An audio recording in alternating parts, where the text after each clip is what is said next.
ওই শোনো, পায়ে ব্যথা পেয়েছো কি করে? পড়ে গিয়ে। আচ্ছা বুঝলাম, আঙ্গুল কাটলো কি করে? সবজি কাটতে গিয়ে। বাহ, মন কই থাকে? তোমার কাছে। সব দোষ তোমার। সারাদিন তো তুমি আমার মনে ঘোরপাক খাও, তো আমার কি দোষ? আচ্ছা তাই না? হুম। এই শোনো, সাথে নেই আমি তোমার, একটু নিজের খেয়াল রেখো প্লিজ, কারণ তোমার জন্য অন্য আরেকজন বেঁচে আছে। জি আচ্ছা, তুমিও তোমার খেয়াল রাখবে, ঠিক আছে? হুম। আচ্ছা এখন রাখি, পরে কথা হবে। আচ্ছা ঠিক আছে।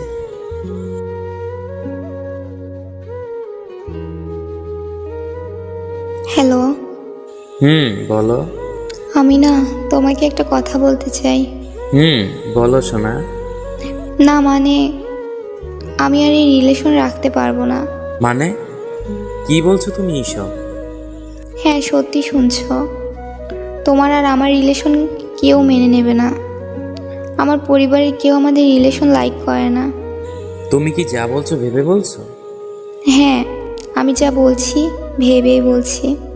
আচ্ছা রাখি, ভালো থেকো। এই শোনো। হ্যালো। হ্যালো।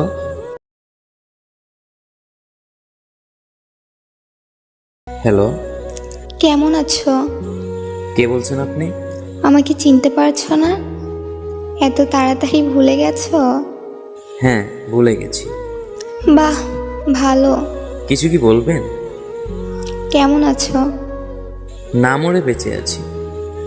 নতুন কাউকে কি পেয়েছো? না। ও তাই? কেন আসেনি? সেটা তোমাকে বলতে পারবো না। এতদিন পর হঠাৎ মনে পড়লো কেন? না এমনি। আচ্ছা একটা কথা বলি, হ্যাঁ বলো। তুমি কি এখনো আমার কথা ভাবো? এখনো কি আমাকে ভালোবাসো?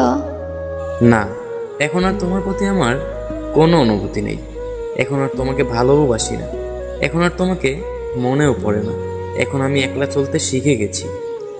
সরি। সরি কেন? না কিছু না। তোমাকে একটা কথা বলবো?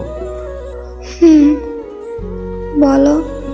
আমি কি দোষ করেছিলাম যে আমাকে ছেড়ে অন্য একজনের হাত ধরে চলে গেলে? আমার কি অপরাধ ছিল যে আমাকে এত কষ্ট দিলে? আমার জীবনটা তো নষ্ট করেছো, কিন্তু এখন যে তোমার জীবনে আছে তাকে কষ্ট দিও না।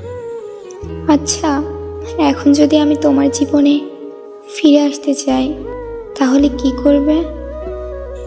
শোনো, আমি এমন একটা ছেলে যে আমাকে পাবে সে খুব লাকি। আর তুমি তো আমাকে পেয়েও হারিয়েছো। তোমার মতো বোকা আর হয় না। তুমি আমাকে ঠকিয়েছো, তার মানে আমি বোকা নই। আমি বিশ্বাস করেছি তাই ঠকেছি। আচ্ছা এখন রাখছি। প্লিজ ফিরে এসো, আমি তোমাকে ছাড়া থাকতে পারবো না।